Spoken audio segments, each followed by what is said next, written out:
एक छोटे से शहर में बॉबी ब्लूफिंट नाम का एक लड़का रहता था। बॉबी हमेशा मोजे पहनता था क्योंकि इसके पाँव नीले रंग के थे। इससे लगता था कि दूसरे बच्चे इसके पाँव देखकर हंसेंगे, इसलिए वो हमेशा अपने पाँव छुपाता था। एक दिन कोच ने बच्चों से कहा कि वो खेल के लिए अपने जूते उतार दे। बॉबी शर्मिंदा हुआ और कहा, नहीं, मैं ऐसा नहीं करूंगा। सिर्फ उसकी माँ को पता था कि इसका असल मसला क्या था। बॉबी को अपने नीले पाँव पसंद नहीं थे, लेकिन बॉबी की माँ को एक जबरदस्त ख्याल आया। इसने मौजों की पार्टी का एहतमाम किया।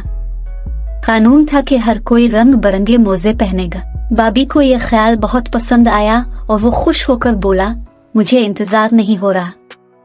स्कूल के बाद बॉबी ने देखा कि इसकी माँ मुख्तलिफ रंगों के खूबसूरत मोजे बांध रही थी।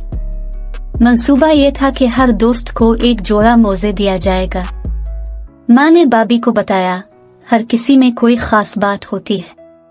बाज औकात हम उसे छुपाते हैं, लेकिन यही हमें मुनफरिद बनाता है। बॉबी अपने दोस्तों को दावत देने के लिए गया। सबसे पहले उसने केकड़े से पूछा, मेरी मौजों की पार्टी में आओ, लेकिन केकड़े ने अपने पंजे को हिलाकर जवाब दिया, नहीं शुक्रिया, मुझे मौजों की जरूरत नहीं, मेरा राज मेरे खौल में छुपा है। फिर बॉबी हाथियों के पास गया और कहा, क्या आप मेरी पार्टी में आएंगे? लेकिन हाथियों ने अपने सर हिलाकर कहा, हमारा राज हमारे बड़े कानों में है, हमें मौजों की जरूरत नहीं। बॉबी को थोड़ा अफसोस हुआ।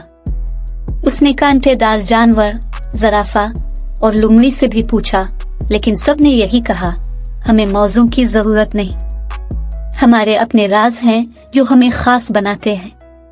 बॉबी मायूस हो गया। इसे लगा कि कोई भी उसकी पार्टी में नहीं आएगा। लेकिन फिर ज़ेब्रा आया और बोला, बॉबी, मेरे पास लकीरें हैं और ये मेरा राज है, तुम्हारे नीले पाँव भी खास हैं, आए हम अपने फर्क को मनाएं।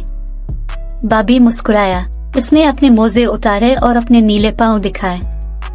ज़ेब्रा के साथ मिलकर उन्होंने सब जानवरों को बताया कि मुख्तलिफ होना ठीक है। जल्द ही सब पार्टी में शामिल होने और अपनी खास बातें बांटने के लिए पुरजोश हो गए।